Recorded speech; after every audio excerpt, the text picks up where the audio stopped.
there's options, right? If you want to go for your next great love, or do you want to go for your next great fuck? Which one do we want?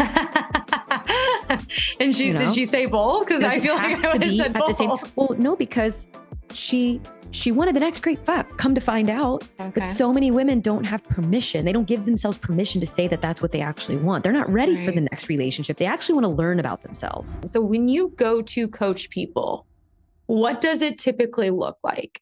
Is it, I need help with one area in my sex life? Is that I need help with one area in my relationship and love life? Like, or is it like, tell me what this looks like, because I too haven't heard of it. So I really want to hear the in-depth approach to it.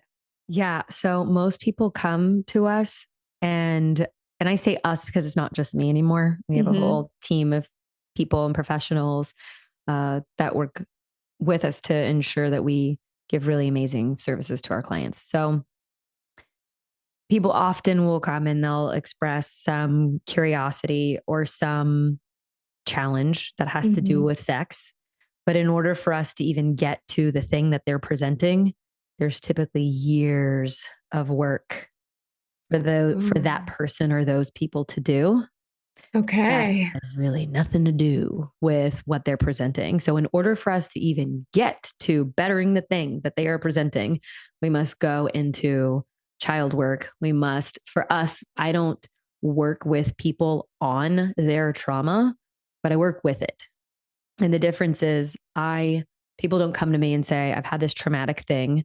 I want to work with you in order to heal from it or navigate it or something like that. What I have is people say, I want to achieve a certain thing in life, and this trauma has happened in my past, and I'd like to work on having a great life into the future. And so I work with it. I'm informed. I understand how to work with it, but we're not specifically touching it.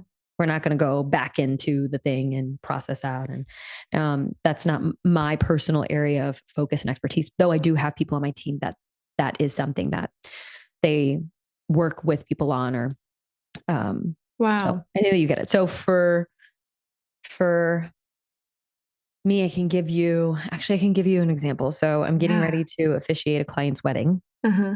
Which I mentioned. So cool. And I'm really excited. I still think that's so cool. So over 5 years ago, I started working with someone, and there was a time in my career that I really enjoyed working with women specifically who were just post-divorce or just post a long relationship ending. They didn't have small children. They either didn't have children or they had children who were like preteens to teens, where they were just starting to get space, where the kids wanted independence.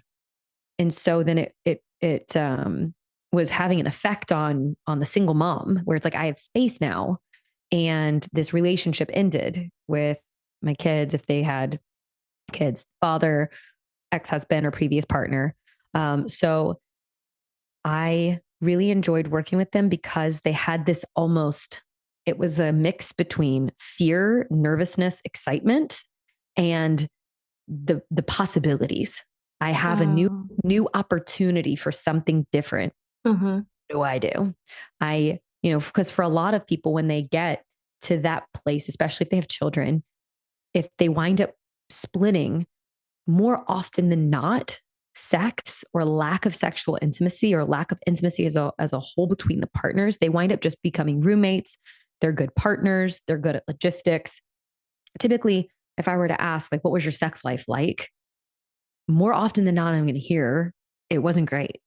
100% of the time, for sure, it's not, because sometimes people have great sex lives with their partners, but everything else is a tumultuous clusterfuck. And so that's the reason why it ends. But more often than not, routine, monotony,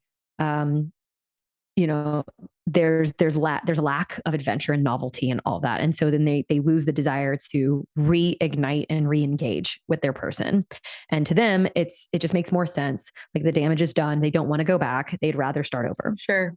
But a lot of times when someone is interviewing a coach, they understand that if they just get into another relationship, they're probably going to create the same thing with different clothes.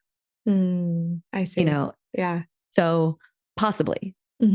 And so they would come to me and they go, I want adventure. I want novelty. I want safety. I want security. I want all of these things. How do I go navigate trying to have it all?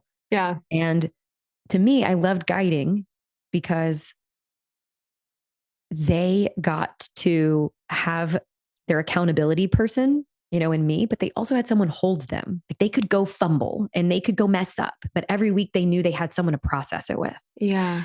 And they didn't have to bring this to their friends necessarily. Sure. They had an unbiased, I'm their cheerleader. I'm not going to only validate what their experience was or anything like that. I'm going to question, I'm going to shift perspective. I'm going to really get to the bottom of what they actually want versus what they're saying that they want. Oh my God. So, I love this.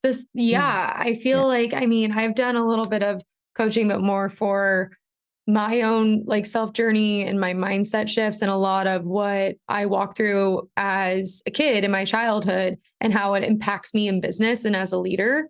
And what you're saying about what we think we want, but versus what actually what we want, and how this thing that happened, I don't know, 15, 20 years, whatever ago, how it's impacting this is so spot on. And I love that you're coming from from a relationship or, just knowing yourself sexually standpoint, because that's huge. Yeah. Yeah. And most people, they don't know what they want. They just Yeah. know that they want something better, different, etc. So like this particular client, when we started working together, she was out of a 17-year marriage. She had 2 kids, one preteen, one teen, and just knew that she wanted something different. Went to go start dating on her own and immediately realized she was doing a bunch of old habits and didn't want it. Yeah. And so came to me, and I guided her journey with her, not for her, but with her, based off of what she was presenting. And I said, okay, well, there's options, right? If you want to go for your next great love, or do you want to go for your next great fuck? Which one do we want? And did she say both? Because I feel like I would have said both. Well, no, because she wanted the next great fuck. Come to find out, but so many women don't have permission. They don't give themselves permission to say that that's what they actually want. They're not ready for the next relationship. They actually want to learn about themselves. They're ready for their next forever, in air quotes. They want to figure themselves out more. And so, how do you justify? How do you balance that? How do you give yourself permission for that? And so we wound up navigating like her going to date. And what if you were to take the pressure off of, is this person my next forever? And what if is this person going to give me the ride of my life tonight? Wow. Next week. And what does it look like? What does it sound like? And it's awesome. Like to watch people unfold, to bring their walls down, for them to build confidence, for them to be discerning and boundaried while open to the unknown. It's brilliant. Yeah. And so she eventually wound up going out. And so it was really funny because at this time I was really involved with my clients. And so she would like take screenshots of profiles and navigating it. And like, what do you think about this? And what about this language? And I'd be like, this is a red flag and this is a red flag. How do you feel? It was just back and forth. So there's things called swinger lifestyle, like SLS.com. There's BDSMdate.com. There's adult friend find. There's all kinds of, you're just looking for, fucking for sex for having sex sake, or if you're for a particular flavor of sex, like there's lots of different things that you can snoop on. So I snoop with integrity and snoop safely. Like feel into these things. Because how do you know how to keep yourself safe if you've never been in these conversations before? Well, the fourth person, and I just remember this off the top of my head, the fourth person she met and really engaged with. I don't know if it was the first person she actually went on a date with. It was probably the second or third person she actually went on a date with. She's about to marry. Wow.